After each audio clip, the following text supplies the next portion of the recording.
प्यारे बच्चों, आज के इस लेक्चर में हम क्लास 8 की जो इंग्लिश का पेपर आया था सेट 2024 में उसके क्वेश्चंस को सोल्व करेंगे। और जो पेपर आया था वो 15 मार्क्स का आया था, जो आपको 1 घंटे में कवर करना था। 60 मिनट का टाइम था। तो देख लेते हैं क्वेश्चन पेपर किस तरह का आया हुआ था। Question first, who wrote the letter in the lesson the best Christmas present in the world. Option है Kenny, Jim Macpherson, Mrs Macpherson, Jeannie. तो जो राइट आंसर होगा वो होगा Jim Macpherson. Question number second, what question word should be use in this, filling the blanks है। Old are you, option दे रखे हैं व्हाट, व्हेन, हाउ, वेयर। तो जो सही आंसर होगा वो सी होगा how. How old are you. Question number second का जो सही आंसर है वो सी है how. How old are you. Question number third, which tense is use in the sentence I bought this black dress yesterday. Option है present simple, present continuous, past indefinite, future simple. तो जो सही answer होगा वो पास indefinite होगा, क्योंकि जो बात हो रही है वो पास्ट टेंस की हो रही है, ना कि प्रेजेंट और फ्यूचर की। येस्टरडे यानी कि कल की ही बात है, तो वो पास्ट इंडेफिनिट टेंस है। Question number 4, choose the correct option to complete the sentence. When I was younger I dash run very fast. Option है could, can not, could not, can.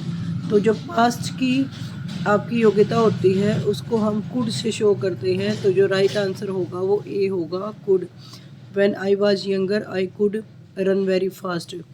Question number 4, in how the camel got his hump his the camel's humps was result of eating too much, magic, working hard, being lazy.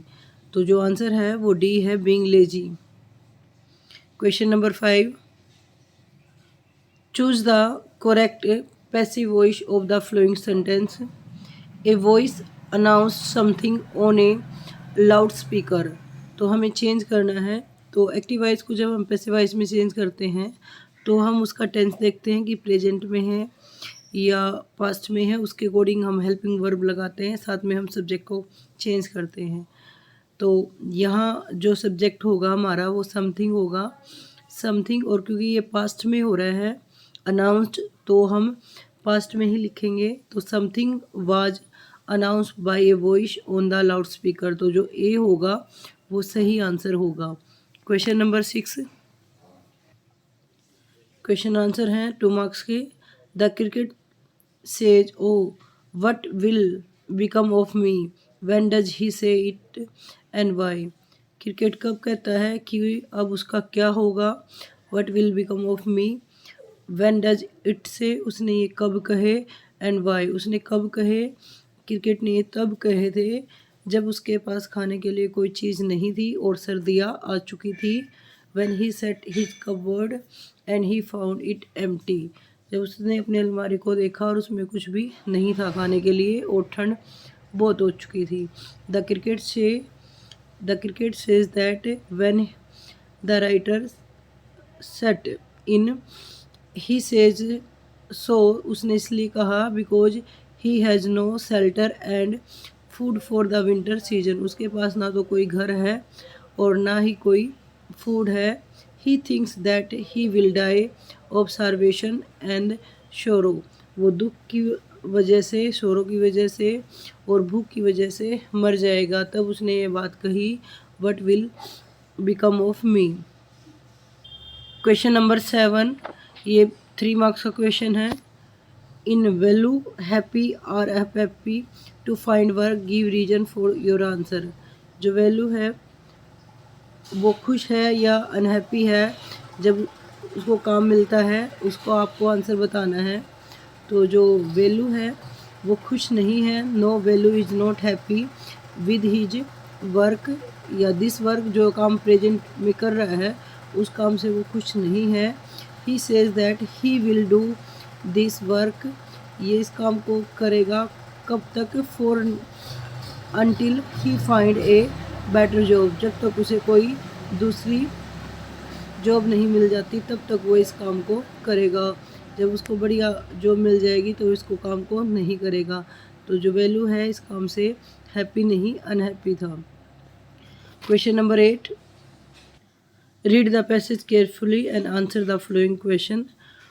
On the morning of December 26, 2004, the Indian Ocean experienced one of the most devastating tsunami in the recorded history. It was triggered by a massive underwater undertake, underquake. The waves swept across coastal area, causing immense destruction and loss of life. Many stories of survival emerged, emerged highlighting human religions and instinct to help others in the time of need. अब हमें question answer करने हैं। Question number 1, when did the Indian ocean tsunami occur, तो कब हुई थी ये? December 26, 2004, on 26 December 2004। Question number second, what caused tsunami, tsunami किसकी वजह से आई थी? तो इट वाज ट्रिगर्ड